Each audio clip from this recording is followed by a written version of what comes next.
Let's see. Teach your child to point to request object. Here are some suggestions for teaching your child to point. If your child can use reach to communicate a request rather than as way to grab, hold the object slightly away from your child, then ask him, "Do you want a drink?" Then very quickly mold your child hand onto the point.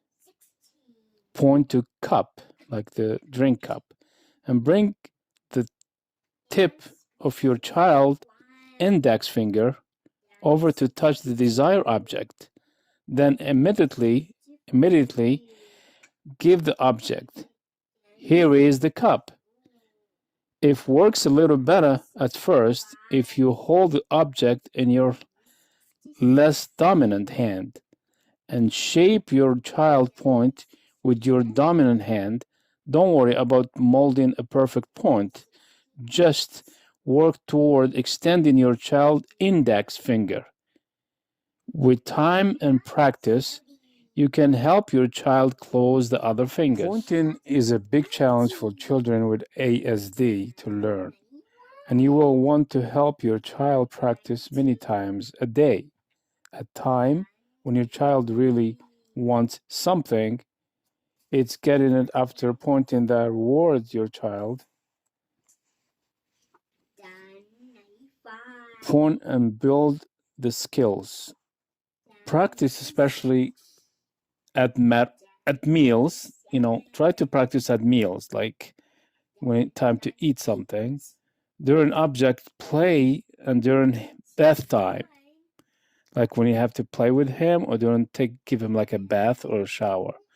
Try to practice in several times in each activity in which your child is requesting an object with his or her body.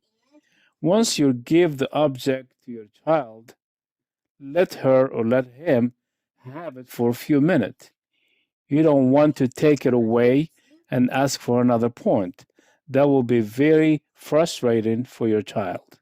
You should see over time that your child begins to extend the index fingers or the index finger without your having to shape it first.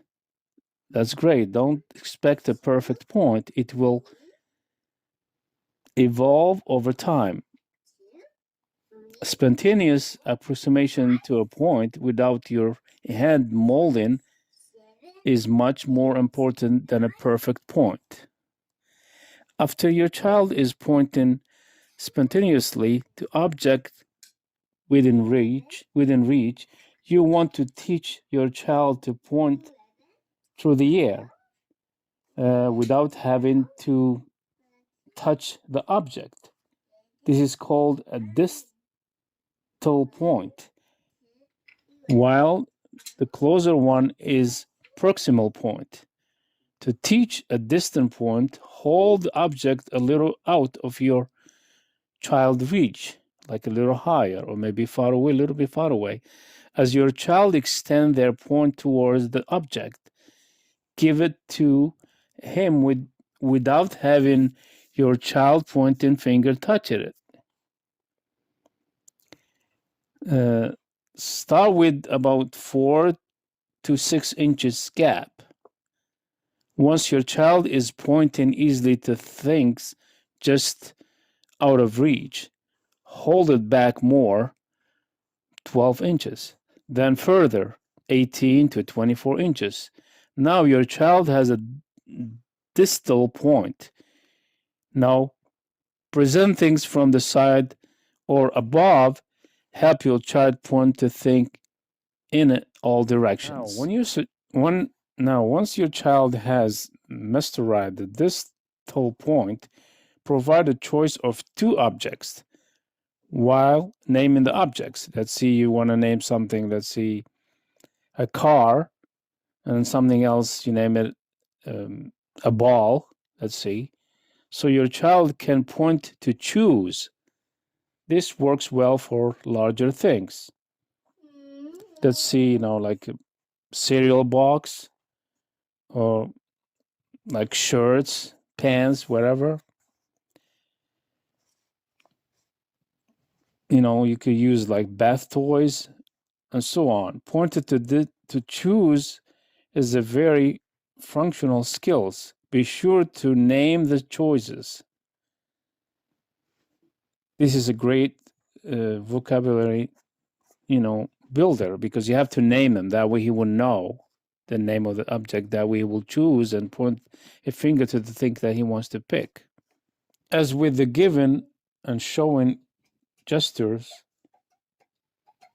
we teach pointing first without expecting eye contact. But once your child is using pointing easily and constantly to request, start to expect eye contact after the point gesture before giving your child what she or he is requested.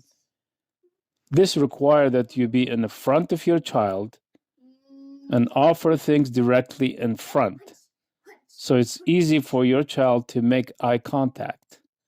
Once your child points, hold the object back and wait patiently for your child's eye contact before you release the object.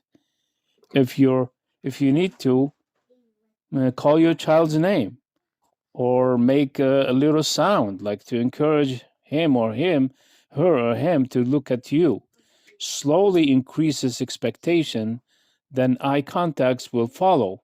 Point to an object